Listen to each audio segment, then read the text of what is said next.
County City Council for October 24, 2022 is now in session. Roll call, please.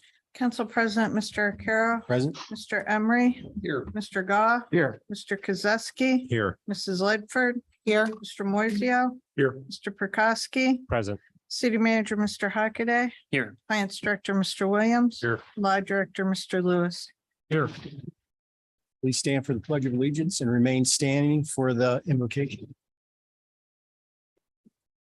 Pledge allegiance to the flag Of the United States of America and to the republic for which it stands, one nation, indivisible, with liberty and justice for all.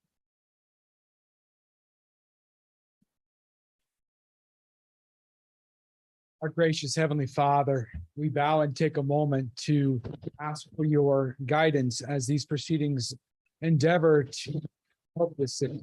Help us all to act with wisdom, kindness, love, respect. Help us to honor you in all that we say and do. Give wisdom and guidance. Bring healing to all those who are suffering from pandemic and other issues. Help us to always honor each other at all times. Amen and amen. Amen. Thank you, Pastor Steele.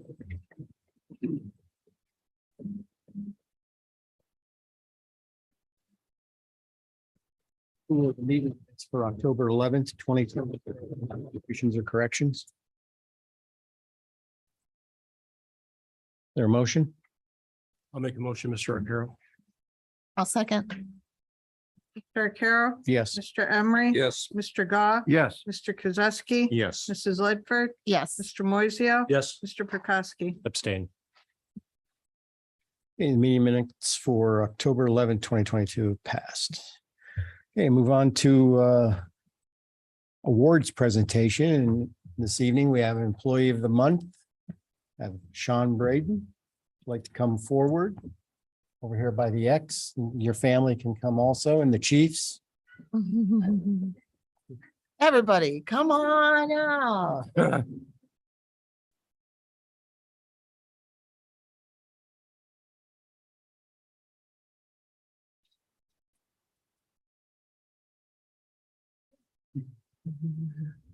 Ms. Ready? O'Connell, if you could read the, Yes, Certificate of Achievement, Employee of the Month. The Employee of the Month for October is Captain Sean Braden. Mr. Braden has been a great asset to the Conneaut Fire Department for the past 22 years. With his strong work ethic, excellent attitude, and his willingness to help the city, Sean is always willing to learn and take on new responsibilities to expand his knowledge base about the job in the city of Conneaut. Signed this day of October by Councilpersons Mr. Prokowski and Mr. Kozowski. Yeah, council, we'd like to congratulate you for this achievement, and we are very proud of you. Appreciate all that you do to keep us safe in the city. Thank you. Thank you.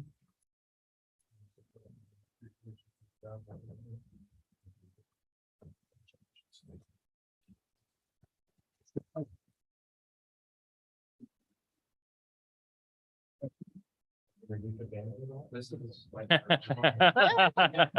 it away, yeah.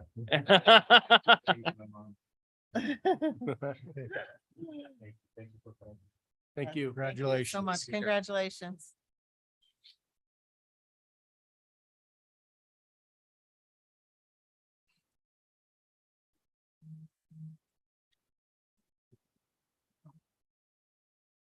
Okay, moving on to citizen comments. Nobody signed up, right? No, there's nobody signed up. Okay. Did council receive any comments? Okay, move on to communications. I have none this evening. Okay, does council have any communications? I did receive one from ODOT regarding survey of Lake Road for shoreline erosion, not in our city, but in Ashtabula Township and in North Kingsville. So I'm not, they sent it to me too, so. All right. If nobody else has any communications, we'll move on to reports of the administration, beginning with City Manager, Mr. Hockaday. Thank you, Council President Arcaro. I'll try and be brief. Just a quick reminder, this Wednesday, October 26th, 10 a.m., we'll have our groundbreaking ceremony for the Conneaut Creek Dredge Reclamation Facility. I hope you all be there. Unfortunately, it looks like, according to the forecast, that the one non-sunny day that we're going to have this week might be Wednesday. We might get a few sprinkles, but dress accordingly, and we'll see you there. We're going to celebrate no matter what. This has been a long time in the coming, and appreciate all of council's support over the last 7 years to get this project to where it is. And I think it's a lot for everyone here to be proud of. So we'll see you there. 2022 paving. October 26th is still the scheduled start date for the milling work on that. So just be aware. I don't have the exact order that they're going to start, but milling happens pretty quickly. They'll probably take 2 days to mill all the streets on the list. So it'll be a pretty rapid process once it begins. The static building remediation, I'm still waiting on subgrant agreement acceptance from Growth Partnership. I know they've been kind of overwhelmed lately with a number of projects, but I'm expecting that back here in the next couple of weeks. The other thing is the chemicals that were already in the building, those were removed, save some of the peroxides. They were overpacked and moved to the auxiliary building. The disposal facility that takes peroxide is the only one left in the state of Ohio, has a backlog. So as that order comes up, they will come back and retrieve those and transport directly to the disposal facility. They don't have a direct timeline on that, but all the other materials that were in that building were removed. The ODOT Route 20 punch list items, we spoke about this last week with council. They have quite a few punch list items they're still working through. We did meet with ODOT last week to cover that and some other items regarding Route 20. Most notably, some of the concrete, according to ODOT and the contractor, some of their concrete orders were canceled out due to some shortage issues. And they have called any and all concrete purveyors in the county to get as high as they can on the list to get those filled. I haven't gotten a status update from last Thursday yet, so I will let you know as soon as I know. I did see one concrete truck in Conneaut today. So that gives me a little hope that we might get some. So that being said, we also asked for a list of any items that we brought up in the punch list that they were not planning to fulfill. So we'd have the opportunity to appeal those kind of to the higher courts there, so to speak, within ODOT, because we do have some issues, particularly with the bridge up on Lake Road that I believe they need to address, that are erosion issues. They're replacing all the panels under a warranty, but we believe that there's some that bank slope on that right behind the bridge on the pedestrian section is just too steep, and that they're going to have to modify that in some substantive way to prevent that. So we will continue to update you as soon as we get those responses. Let's jump down here. Naylor Drive and the Port Authority Marina expansion. I added Naylor Drive in there, so that'll be new on our list moving forward. Our preliminary site plan is nearly complete. We're pending a few more changes that we made. I know they met with Mr. Bidwell. The sanitary sewer locate is the most important piece of that, and then we have some final pieces. Once we have our final budget, which I'm hoping to have here in the next couple of weeks, just in time for our budgeting process as a city, so we can get this on the calendar and moving forward in 2023 for the Naylor Drive pieces. So we'll keep moving forward with that. I also added Park and Day. That is on your agenda tonight. We have the final application authorization ordinance on council's agenda tonight. That is due in the first week of November. So we'll get that buttoned up and submitted if successful, which I expect we will be. That will award in July 1 of 2023. So we're going to be looking to round out the balance of those project dollars for the Park and Day improvements. We'll try and whittle down some of the balance that'll be remaining after this grant. So it's a good place to start from, that you already have one in the hand, and then you can keep working, and hopefully we can add some more grant dollars to the pot and make it a little more affordable. So look forward to continue to work on this project and move it forward. The Route 20 water line repair, I'll make a quick note. The contractor, Kling & Smith, they also performed the directional boring section of water line between Parish and Gore. They are going to be performing the additional work there at Route 20 West, but between Dibble and West Wind. We are anticipating their availability late this week, possibly Thursday or Friday to start that project. We did insert the second inserter valve last week.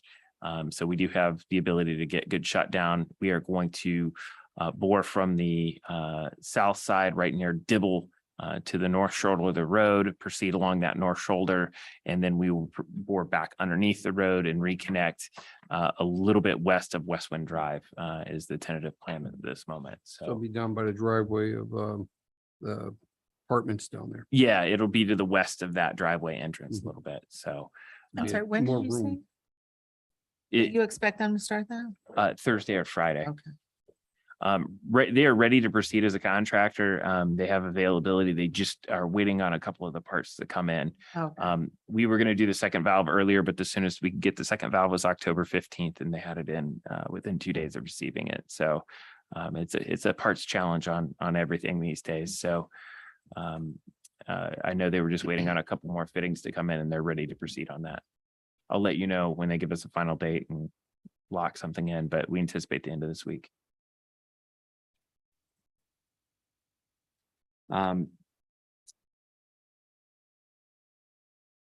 Other items that I know are going to be of interest in the housing and zoning report, I direct your attention to Molly's report that she put together here. 970 Harbor is completed, 900 Center Road, which is the old Farnham School. The building is mostly down. That is an enormous building. I don't know if you've watched it being torn down once they cleared and grubbed around it, but they're still removing debris from the site as we speak. So they're not even to the point of full cavity inspection. So I expect at least another week's work out there on that. 363 Mill, they accepted some of our documents and requested a few more. I think we've furnished everything to satisfy the state for the grant requirement on that, and hopefully they green light that the next week or two here, and then we can move that contractor from 900 Center up to 363 Mill and complete their rotation.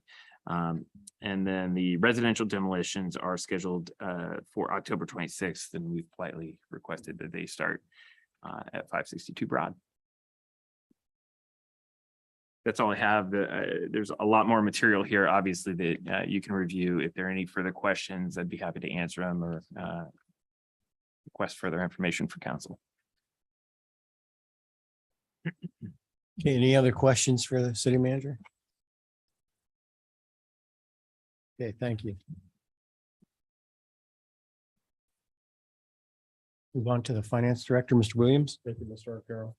I did provide council with a more detailed street lighting report. A few weeks ago, I sent out some summary reports, but I think this report is a little more detailed. You have a little bit better understanding of where we're at. Fun. For the newer council members, we started the $2 street lighting fee back in 2009. In January of 2017, it was increased to $250. And in January of 2021, it was increased to $275 per month. Right now, we have about 4,600 street lighting accounts, but if you include all these separate connections, it's about 6,200. So there's a street lighting fee, which last year generated about $179,000. 1.02% of the total income tax collected in the city is receipted into this fund. Last year was about 31,000. And we have a reimbursement. So for 2022, I did a year to date where we're at. So we're at expenses of about $229,444. If you just compare the revenue with the expense right now, we have an under collection of about $51,522. If I can draw your attention to the left side of that spreadsheet, it's the street lighting fund budget. You'll see a beginning cash balance of 18,000. That was a carryover from last year. So it's a little misleading though, because if you look at the next line, November and December 21 usage invoice was 47,400. Those were invoices from 2021 that were not paid until 2022 because there were insufficient funds in this fund to pay for it. So the 2021 invoice covered in 2022. We used the 18,000 less that 47, left a deficit of 29,352. The overall revenue budget is 215,000. That's what we're estimating at this time. If we exceed that revenue budget, then I can recertify and reappropriate. If I don't, that figure stands. And so appropriations are limited by that amount. The original appropriations were 225,000. We had a budget amendment of 7,227. In expenditures of 229,444. It leaves a balance in the appropriation, not in cash, but in the appropriation of 2783 for the remainder of the year, which is obviously going to be insufficient. So if we take our beginning cash balance, our tax receipts and street lighting fees year to date, it's 195,000 less expenditures of 229. We have a negative cash balance of 33,474. Now, what I've done is taken the projections at this time of what for the remainder of the year, what we expect to collect, which is 37,495. And I'm taking estimated invoices of about 22,000 per month for November and December, which is 44,000. That leaves a projected balance in this fund of almost a negative 40,000 for this fund. If you look at the bottom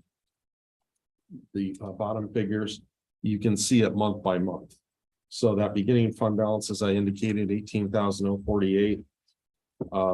Less add the revenue, and then the expense for January, we had a 27,000 under, and the carryover was a negative 9374. So each month you can look at it.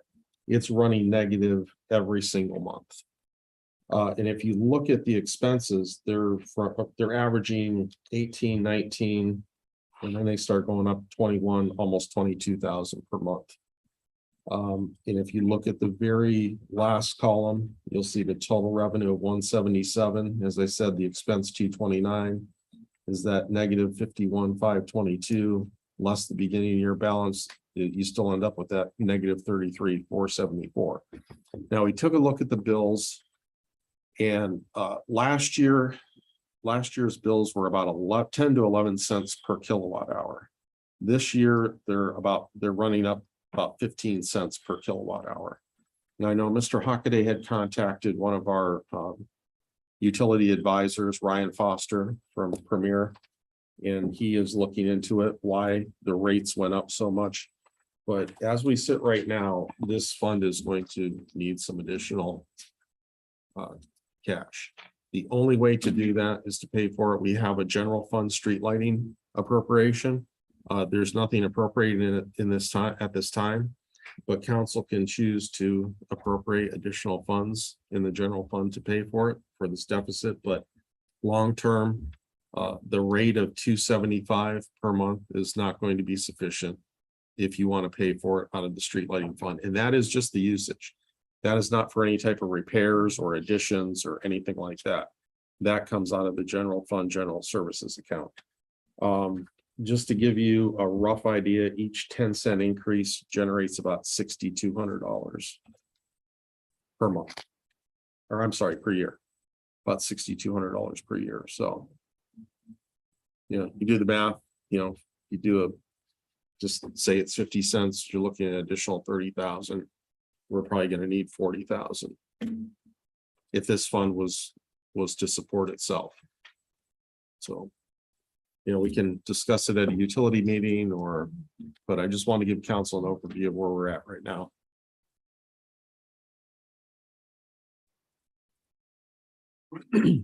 You're recommending at least 40,000. Well, I first want to find out what Ryan Foster has discovered about the kilowatt charges, because you know, maybe there's a problem there. Maybe it's the wrong amount. We don't know at this time, but as I said, just comparing year to year, it's gone up 50% just in the kilowatt charges. So I don't know if you wanted to add anything to that. I mean, I don't have anything that knowledgeable to say about it, but two things can change: your kilowatt hour and then the tariff rate they're allowed to charge. Sure. So a tariff rate on a street light, because the street lights are owned by First Energy, and they pay for their maintenance and repair. So if they go out, if you simply report them out, if you call us, we just go to their online street lightage out or reporting page, which is linked on our webpage, and we type in the same information that you give us. It's poll number and address. They have a little yellow bracket on the side with their poll number on it. If you just So the tariff rate regulated? yes, by the PUCO, which is a pinnacle of integrity, public integrity, from what I hear. So, home to the largest bribery scheme in the history of Ohio. So they control the rates, right? And those rates are based on, it's a monthly charge per lamp. So many hours in the day are dark. It's so big of a fixture that you're paying for. So you literally pay by the fixture. And the type of fixture matters. So in our case, we have kind of a mixed bag of, sodium halides and mercury vapors and now some LEDs, and they go based on wattage and then type. Those rates can change over time. So the other thing that I have to do is go back and exhume and see if those tariff rates have been modified by PUCO over time. In the last year or two, which is possible that they could change those rates and increase them to capture inflation or whatever they're trying to do. But that would affect our bottom line at the end of the year, those tariff changes. And then obviously if the kilowatt hour price changes, then yes, that too does change the bottom line. So we're trying to reach out, as John said, to Mr. Foster with Premier Energy Solutions and kind of suss out where those differences are in rate and price. So we'll get back to you with that. Didn't we have a discussion earlier this year about replacing LED lights for street lighting? Those are You have anything those are there? the ones downtown. So Downtown. I'll make that clarification. Does So there's First Energy control that too, or? no. Okay. There are two different types of lighting, the decorative street lighting, as well as the buried underground street lighting for Broad Street. We see it on most of our bridge structures, and we see it throughout our downtown, some down in the port and port district. You'll see it. Many of those are actually metered. So anything in the downtown, we own those lamp structures. We're responsible for maintenance, repair, and replacement out of our own budget. And we just pay like any other meter, like any other commercial meter. So those are separate from this discussion about the high Cobra head style lamps that are attached to utility poles throughout town. That's the lion's share of the lighting, is the Cobra head style First Energy lamps. And you can usually have one installed if you want a new one installed. They come out, they spec it, they give us a price for it. Typically speaking, it's between $2,500 and $8,000 per to install a new lamp. And then you Bad pay, idea. well, and then you pay on a per wattage basis. So an LED at the low end is usually about $20 a month. I'm giving you an approximation here. And then some of the bigger high pressure sodiums and stuff like that are Right, but you're- $35 a month. You're passing the buck, you're paying to have it installed, so you have a long time reclaim what you paid to put it in versus the savings. So you're talking probably 30, 40 years to reclaim what you put into it. Right, it's, yeah, so I mean, they're, well, and then you pay the tariff on top of it, and Right. that tariff is annual, it's not per month. If I think a month, it'd be $20 a year is what you pay on an LED. But still, when you're talking about, 3,000, 5,000 lamps, it adds up pretty quickly. Oh, yeah. We did enter into an agreement with the power company last year that all future light replacements will be LED. And along those lines, I would remind everybody that we pay for these lights, whether they're working or not. So, and I say this every time we talk about streetlights. There are so many streetlights out around the city That we're paying And- for. that we're paying for, even though they're not working, that the public is paying for. And I've asked in the past, and I don't understand why we can't have a whole of city approach, all departments instead of just police. Looking for these lights that are out. just as since it's getting darker sooner now. I see so many lights are out. I mark them down and I put them in, and I think they're getting tired of hearing from me because I have to put in my address to do that. And it's like they're not getting fixed. So I don't know if, They have 30 days to repair. The only thing I would note about that is oftentimes, even with a double pole condition where a pole's been broken and they reinsert another pole, they have 30 days under the PUCO, but in order for you to enforce it, you have to notice that they didn't repair it within 30 days and follow up, because you can file a complaint based on their non-action within 30 days. this is why I'm Yeah. asking, Yeah. perhaps you would have to do it on the administrative and the whole of city approach with Yeah. all the departments out there. It would be difficult on the non, the daytime workers from 7:30 to 3:30. Well, right, I understand. I'm talking about the night workers. Yeah. So, And some are moving about and many are not. So like in the plants, they won't be moving about the city. But typically speaking, police and fire will be those that move throughout the city. PW when they're out for whatever reason. So.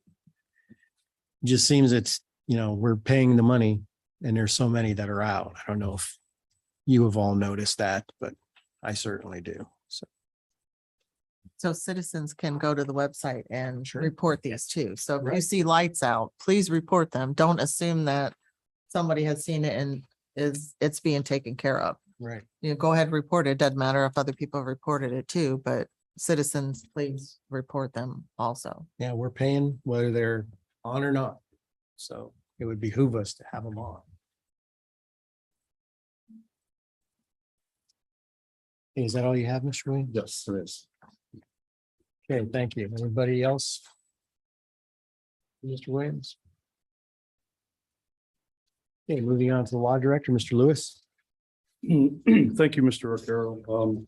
I've submitted a written report. It was emailed earlier in the day. Everyone should also have a hard copy in front of them.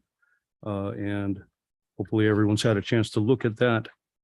I would be happy to entertain any questions you might have about the report. What my office does is pretty redundant, which is why I don't, give a report at every single meeting. I try to do one a month. Really, the names and the numbers change, but what my office does really does not change much. So if you have any questions, I'd be happy to entertain those. Okay. Any questions for the law director? Okay, thank you.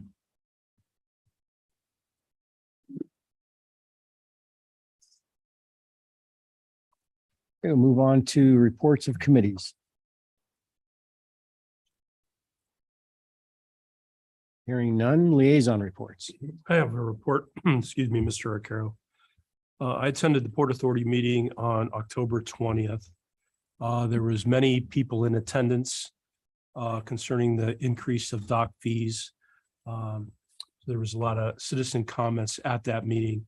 I felt they were very, very good comments and brought up some good discussion and some good points that the Port Authority will consider and look into. Talked about Dean Avenue Park, pickleball courts are set up.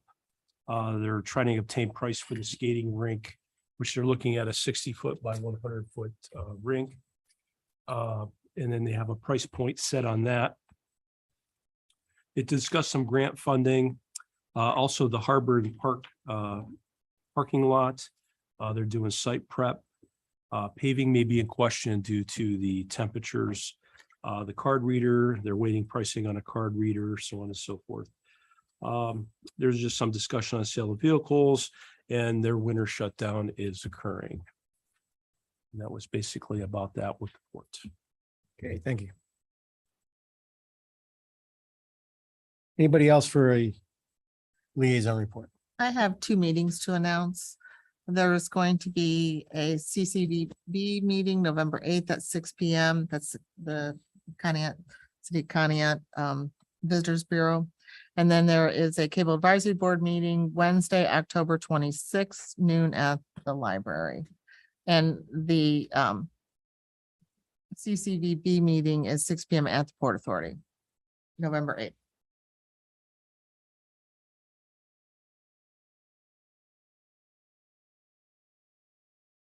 Okay, anybody else have a liaison report? Okay, hearing none, we'll move on to our ordinances and resolutions for this evening. And we have one ordinance on the table. Pardon me, an ordinance amending the zoning map of the city of Conneaut to affect the rezoning of permanent parcel number listed below in section 1 from N1 industrial to R2 urban residential district as further described in section 1 below and not declaring an emergency. Okay, as you know, we had our public hearing at 6:30 and the family directly affected by this was in attendance. So thank you for coming in. And with that, Mr. Moiseo. Mr. Arcaro, I'd like to make a motion to remove ordinance 77-22 off the table. There's a motion to remove ordinance 7722 from the table. Is there a second? Second. Mr. Carroll. Yes. Mr. Emery. Yes. Mr. Goff. Yes. Mr. Kozowski. Yes. Mrs. Ledford. Yes. Mr. Moiseo. Yes. Mr. Prokowski. Yes. Okay, Mr. Mosio, the ordinance has been removed from the table. I'd like to make a motion to act on ordinance 77-22. There's a motion to act on ordinance 7722. Is there a second? Second. We have a lot of seconds and thirds and fourths. Mr. Carroll. Yes. Mr. Emery. Yes. Mr. Goff. Yes. Mr. Kozowski. Yes. Mrs. Ledford. Yes. Mr. Moiseo. Yes. Mr. Prokowski. Yes. Okay, ordinance 7722 is passed. Congratulations. Okay, we will move on to our first reading ordinances, and we have 4 to consider this evening. And we will begin with ordinance 9122. An ordinance to amend the 2022 budget through appropriations and fund and interfund transfers attached here 2 and marked exhibit A. Mr. Williams. Thank you, Mr. Arcaro. I know you just saw one of these, so. At our last meeting, but we had a few other line items that needed amended. The first one is postage for EMS ambulance billing or mailing for the membership fees. Membership dues, 2,000 we're adding there and cutting 2,000 out of equipment. This is a net impact on the general fund is 0. Under the fire levy, the chief had actually requested $2,500 from our radios, not realizing that the other telephone and internet charges were also going to be coming out of there. So he needs an additional 1,500. He needed 2,500 just for the Marks radios. So we're adding $1,500. That's out of the fire levy. And then the last one is the police levy. We're trying to purchase vehicles. It's very difficult to get vehicles. Right now we have 107,000 appropriated and encumbered for the purchase of vehicles. We're going to need an additional 14,000 in addition to that PO, as well as equipping those cruisers, which is about 15,000 per vehicle, for an increase of 45,000 in equipment, 14,000 for the vehicle purchase. Rather than leasing these and paying the principal and interest at this time, there's enough sufficient cash in that account to pay for them outright. So I cut the lease principal vehicles and lease interest vehicles by 56,000. The total increases were 59. So the net effect on the general fund is $3,000. Or I'm sorry, on the police levy fund is $3,000. So the grand total with everything is $4,500. So if you have any questions, you have to answer. Mr. Williams, do we have a quote on the police equipment for the vehicles or the upfitting? I believe Mr. Hockaday has an email from the chief. So he gave me the basics. So we were about $9,000 for lights, cages, all that kind of stuff. A couple of the things that didn't include was the MDT and the in-car camera systems, which we're still waiting for the rep to get us back final pricing on the in-car camera system for the 2022 price. We use the WatchGuard system, which is proprietary. So we needed a couple of those items. We don't really know. We did look, the last time we purchased, and a couple that will be rotated out will be 2016 Fords. We're looking for compatibility of the existing cages. If we can move those cages over into the new vehicles, we will. Obviously, we wouldn't use the appropriation if we didn't need it. So, we can kind of do it one of two ways. We can wait until that comes in to appropriate the additional for upfits, go ahead and purchase the vehicles, or we can just do the appropriation at what we kind of think is the worst case scenario. And then if we don't need that, then we just leave it alone. That's kind of council's choice on that matter. But I know Chief was still waiting on final MDT prices. He wants to switch over to the tablets rather than the full laptops. They seem to be a little more space effective and just as good in the cruisers. And then he was waiting on final pricing for that. And then the watch guard system, he was waiting on pricing and guard camera systems. But that exists in the current vehicles. You're gonna take 3 vehicles out of service, take that equipment, move it to the 3 new vehicles, correct? Well, some of it, I mean, it depends. Some of it's, served its tour of duty and would be taken out of service just because it's old and not really, up to par at this point. So I don't have a vehicle by vehicle breakdown for you, but I can have Chief email that to you. We've tried to get him down to specifics. As you can see, we've been talking about this for about 3 days. So we're trying to race to the finish line on this. But again, if you're worried about the upfits, then we don't have to do the upfit portion at this meeting. We could do the purchase portion at this meeting, then revisit the upfit portion.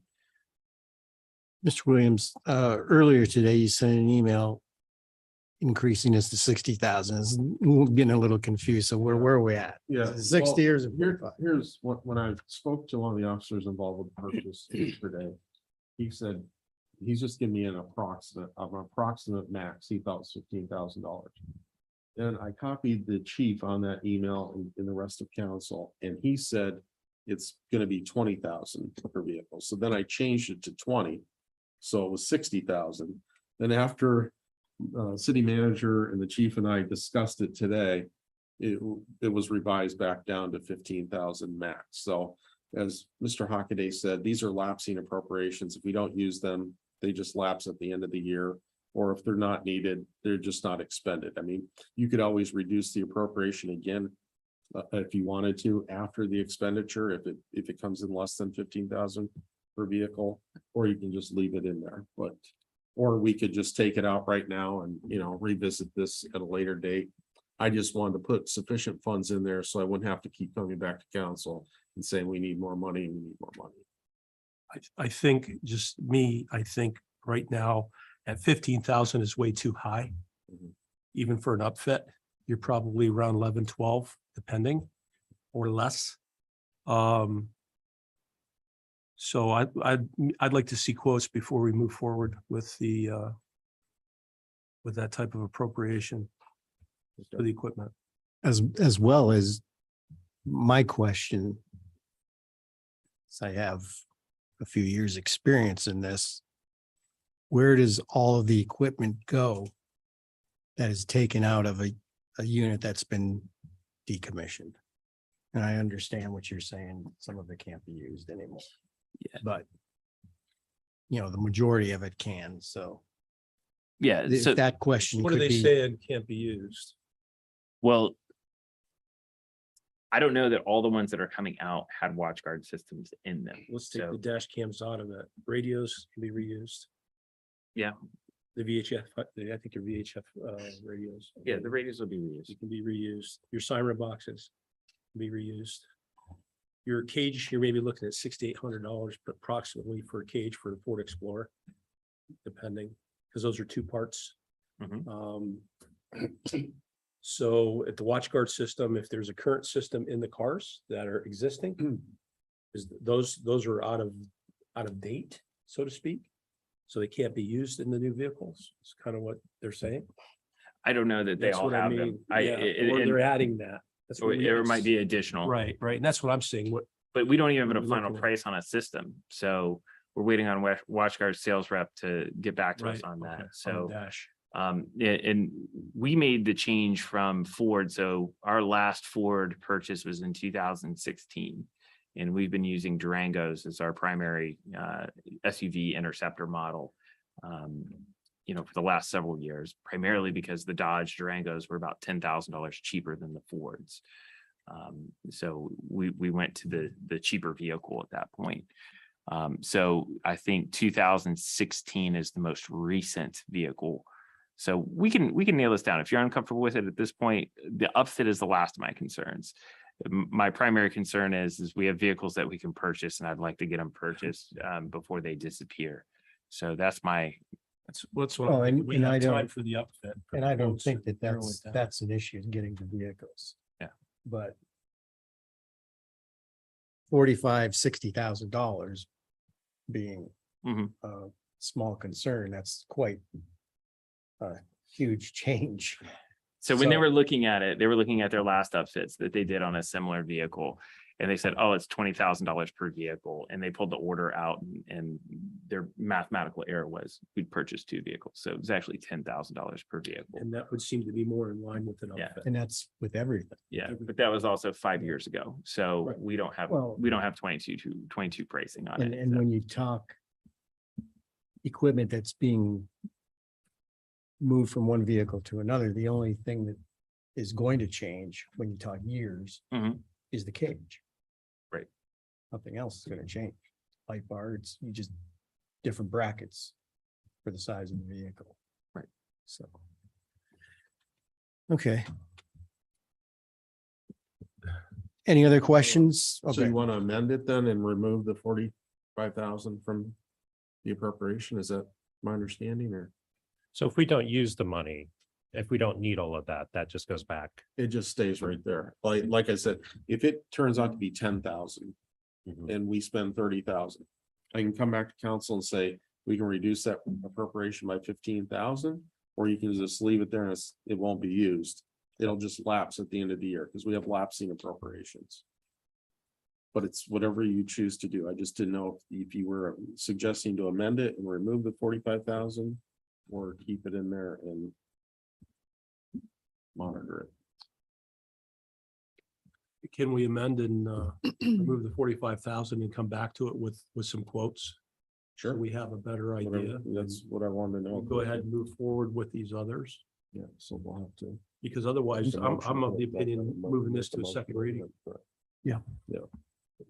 I'm sorry. But are we I gonna agree with lose, if we move it to a second reading, are we gonna lose a chance to get those vehicles? Eventually. I wouldn't suggest the second reading. No, I 'cause- don't. No. Because we're gonna have to have the appropriation for the purchase, but if you want to remove the 45,000, you can amend That's the what- yeah. ordinance. Right, Oh, and let's and move do- forward with the purchase, Yeah, for okay, sure. Let's get those cars. We need them. I didn't realize that the vehicle purchases were in here also at 45,000. Yeah, that's the Yeah. 14,000 is the 14. additional. The We had- additional. Yeah, Gotcha, because we okay. had 107 appropriated and encumbered, Right, but now we're getting Explorers. Okay. Or I think they're Explorers, Ford Explorers, and they're a little more expensive, so we're gonna need an additional 14 in total for all 3. Gotcha. Okay.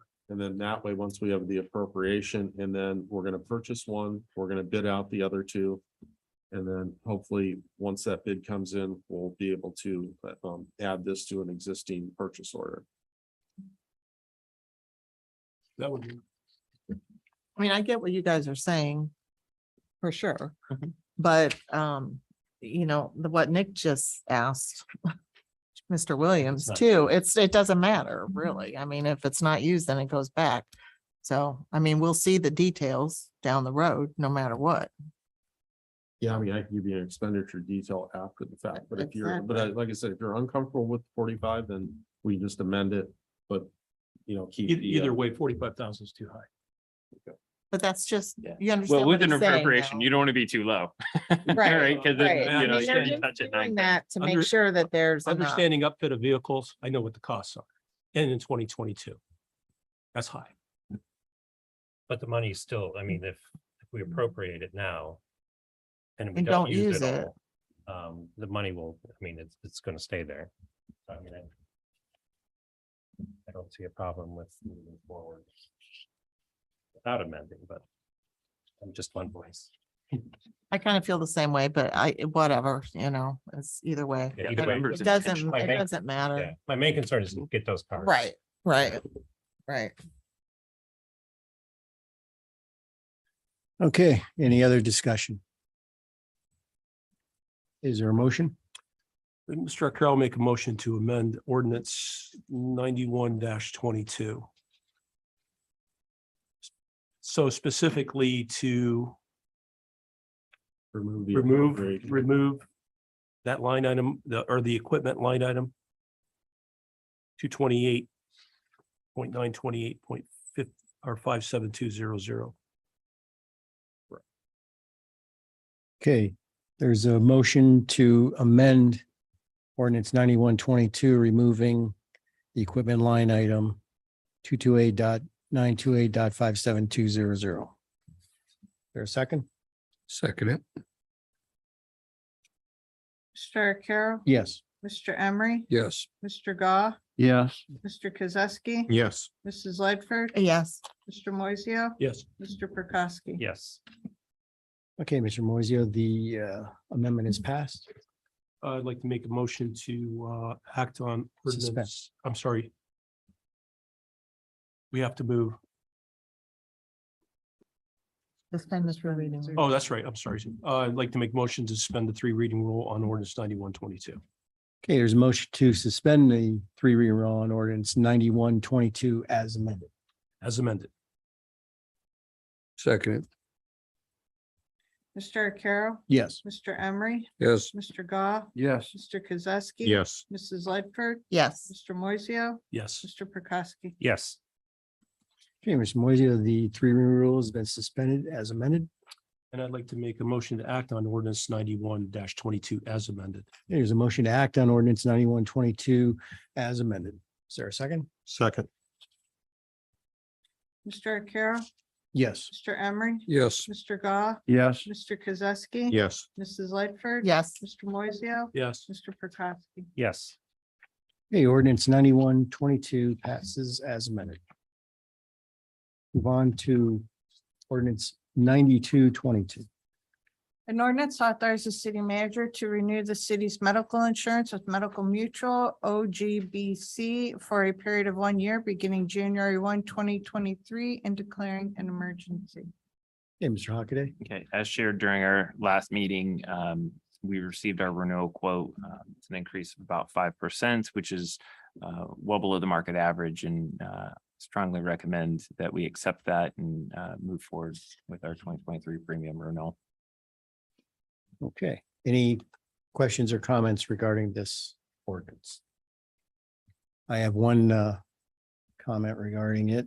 I was in email conversation with the law office over the weekend regarding why this is an emergency, which there's no reason for it to be an emergency.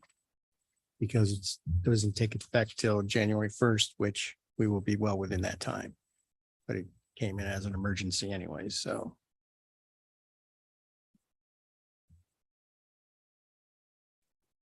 It's up to council, whoever wants to sponsor this. is there any reason, Mr. Hockaday? I believe we Mr. have to Bean. accept it within so many days of the renewal number. I mean, you don't have to do it by emergency, but if council authorizes it, then I'll go ahead and sign it and return it. They do have to bind the policies and so on and so forth. It's not an instantaneous process. You don't have to do it by emergency, but I would like to get it through the 3 reading rule and get authorized to sign it. Okay, Any other discussion? Is there a motion? I'll make a motion to suspend the 3 reading rule on ordinance 92-22. Okay, there's a motion to suspend the 3 reading rule on ordinance 9222. Is there a second? Second. Mr. Arcaro? Yes. Mr. Emery? Yes. Mr. Goff? Yes. Mr. Kozowski? Yes. Mrs. Lightford? Yes, Mr. Moiseo? Yes. Mr. Prokowski? Yes. Okay, Mrs. Ledford, 3 reading rule has been suspended. at this time, I'd like to act on ordinance 92-22. There's a motion to act on ordinance 9222. Is there a second? Second. Mr. Arcaro? Yes. Mr. Emery? Yes. Mr. Goff? Yes. Mr. Kozowski? Yes. Mrs. Lightford? Yes, Mr. Moiseo? Yes. Mr. Prokowski? Yes. Okay, ordinance 9222 is passed. Just wanted to add one thing on that. So, employees that are watching, our expenditure last year is about 1.55 million. This is going to represent about a $77,000 increase. I mean, it's not as much as I had anticipated. It's good news, but it still is a dent in the Mhm. budgets. And probably about roughly 2/3 of that is going to be out of the general fund and the remainder out of the enterprise fund. So. Just And wanted to add that. Mr. Hockaday was still 5% that increase. Yes. Thank you. Mr. Williams, there was no offset to collective bargaining agreements, was there? As far as employee portion? No, it remains at 10%. 10%.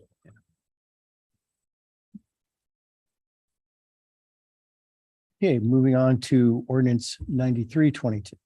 An ordinance authorizes the city manager to apply for and participate in the Ohio Public Works Commission State Capital Improvement and or local transportation improvement programs and declaring an emergency. Mr. Hockaday. As stated during my report, this is the OPWC grant application. We made a preliminary application in May. Our final application is due next month. Council has to authorize me to submit that final application. It is for $362,500 in OPWC grant, $200,000 in OPWC 0% interest alone.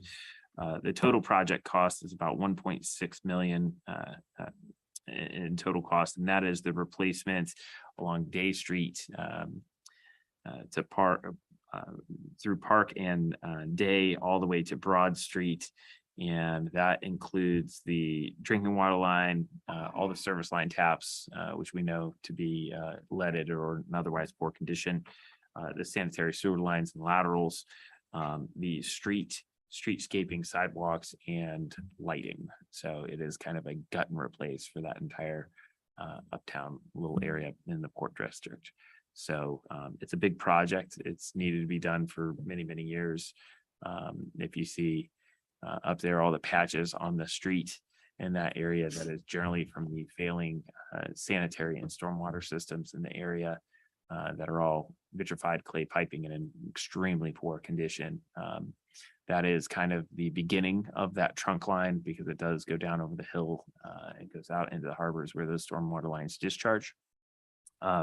So we did a replacement up to the intersection of was that Buffalo and Park there. And this would be kind of that next phase of that, as well as including all the sidewalks and streetscaping for all the businesses up there. Any questions or comments? I have a couple things. One, it's an emergency because of time constraints. correct? Yes. And then the other, as a point of order, we have many streets that sound the same. So I noticed in the application and in the ordinance that it's being called Park Street. It's actually Park Avenue. Okay. I don't know if that's It's typographical. okay. Yeah. Any other questions or concerns? Okay, is there a motion? I'll make a motion, Mr. Arcaro, to suspend the 3 reading rule on ordinance 9322. There's a motion to suspend the 3 reading rule on ordinance 9322. Is there a second? Second. Mr. Arcaro, Yes. Mr. Emery, Yes. Mr. Goff, Yes. Mr. Kozowski. Yes. Mrs. Lightford, Yes. Mr. Moiseo, Yes. Mr. Prokowski. Yes. Okay, Mr. Moiseo, the 3 reading rule has been suspended. I'd like to declare bless you. Thank you. I'd like to declare ordinance 9322 an emergency. Okay, there's a motion to declare ordinance 9322 an emergency. Is there a second? Second. Mr. Arcaro, Yes. Mr. Emery, Yes. Mr. Goff, Yes. Mr. Kozowski. Yes. Mrs. Lightford, Yes. Mr. Moiseo, Yes. Mr. Prokowski. Yes. Okay, Mr. Moiseo, the emergency has been declared. I'd like to make a motion to act on ordinance 9322. There's a motion to act on ordinance 9322. Is there a second? Second. Mr. Arcaro, Yes. Mr. Emery, Yes. Mr. Goff, Yes. Mr. Kozowski. Yes. Mrs. Lightford. Yes. Mr. Moiseo, Yes. Mr. Prokowski. Yes. Okay, ordinance 9322 is passed. Move on to ordinance 9422. An ordinance to authorize the city manager to enter into an agreement with the Ashtabula County Board of Commissioners for emergency management services for a period of 2 years, beginning January 1, 2023, and ending December 31, 2024, and declaring an emergency. Mr. Hockaday. Okay, so we do this only every 2 years. And the EMA has a negotiated agreement, I believe it's with the Lake County Bomb Squad and Search and Rescue crews. And then we divide the costs in Asheville County amongst all the political subdivisions. So our total cost for the bomb squad services and search and rescue services annually is somewhere right around $500. It is literally the best deal in government going. And I will tell you that we use this. Obviously, they do come out and support us during D-Day every year. And that's not necessarily part of this, but we have had, I can't remember how many occasions where we've actually needed bomb squad. It's at least once a year or more that we utilize the bomb squad. And so it literally pays for itself every time. It's a great value, and really appreciate the Asheville County EMA for continuing to coordinate this. And of course, the Lake County Bomb Squad and associated services for continuing to provide it. It's a really important service for us. Any questions or comments regarding this ordinance? Okay, I was also in contact with the law office regarding this one as to why it was an emergency. And they indicated that the EMA has requested a quick turnaround. So that is the reason. With that, is there a motion? I'll make a motion to suspend the 3 reading rule on ordinance 94-22. There's a motion to suspend a 3 reading rule on ordinance 94-22. Is there a second? Second. Mr. Arcaro? Yes. Mr. Emery? Yes. Mr. Goff? Yes. Mr. Kozowski? Yes. Mrs. Lightford? Yes. Mr. Moiseo? Yes. Mr. Prokowski? Yes, Okay, Mr. Prokowski, the 3 reading rule has been suspended. I'd like to declare ordinance 94-22 an emergency. There's a motion to declare ordinance 94-22 an emergency. Is there a second? Second. Mr. Arcaro? Yes. Mr. Emery? Yes. Mr. Goff? Yes. Mr. Kozowski? Yes. Mrs. Lightford? Yes. Mr. Moiseo? Yes. Mr. Prokowski? Yes, Okay, Mr. Prokowski, the emergency has been declared. I'd like to make a motion to act on ordinance 94-22. There's a motion to act on ordinance 94-22. Is there a second? Second. Mr. Arcaro? Yes. Mr. Emery? Yes. Mr. Goff? Yes. Mr. Kozowski? Yes. Mrs. Lightford? Yes. Mr. Moiseo? Yes. Mr. Prokowski? Yes, Okay, ordinance 94-22 has passed. That concludes our ordinances for this evening. Move on to unfinished and old business.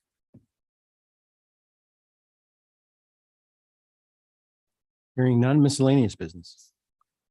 Mr. Arcaro, I have 2, and they would be streetlights. How about that? Municipal parking lot. I think pretty dark. They've got quite a few out there. Who handles them? Do we? I'll have to look and see what the lights are. If they're on the interior of the lot, then those would be ours. They're the interior. Okay, so those would be Mr. DeBell. Okay, if we could do a little hurry up on that, that parking lot is really dark. Okay. And the street lights on the Center Road Bridge by Skip-On are Okay. out. All of them.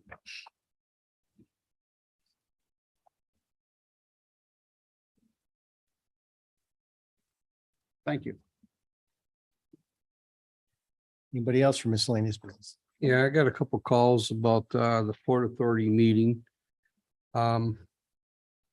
Couple people told me because of their hours that they work and haven't been able to see the minutes down on their site.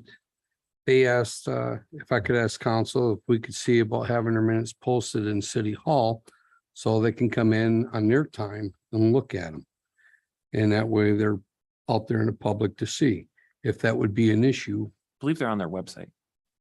I believe it's on the Port Authority's website. yeah, when the voters were in here and he said a lot of the minutes have been taken down and requested the notes. I'm just conveying what was said to me. Yeah, I'll ask them, but I believe And, they're all online. Would it be an issue to have them posted here in City Hall? So the public to look at, because It's not an issue, but we'll be happy to pull them up on a computer here if anybody wants to see them. So well, the problem of it is what was told to me is work hours, a couple of these people, they can't come in, be here during the day to be talking with me. If they can come in 4 o'clock when they get into town, they could walk in, 4 or 5, whatever time they come in. And can read it on the, I have no issues posting anything. Mhm. That's not an issue, but just to be clear, our building does close at 4:30 unless it's a public council meeting night. okay, I can convey that back. I just wanted to Hmm. bring that up. I said I would talk to them about it. I believe they're all on their website. If you could relay it to the chairman about getting them back on their website. I believe they're up What there. isn't? Yeah. And if I'll- we're I'll double check. talking, if we're talking about posting, we're not even posting ours because the board hasn't been put back up yet.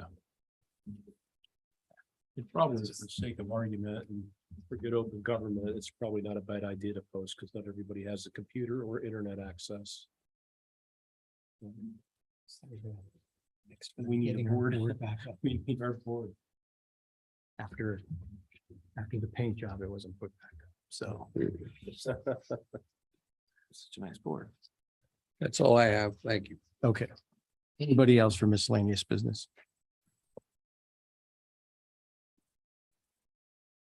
Okay. Move on to adjournment. A motion, Make the motion. To adjourn. second? Second. Mr. Carroll, Yes. Mr. Emery. Yes. Mr. Goff. Yes. Mr. Kozowski. Yes. Mrs. Ledford. Yes. Mr. Moiseo, Yes. Mr. Prokowski. Yes. Okay, city council for October 24th, 2022 is adjourned. Thank you.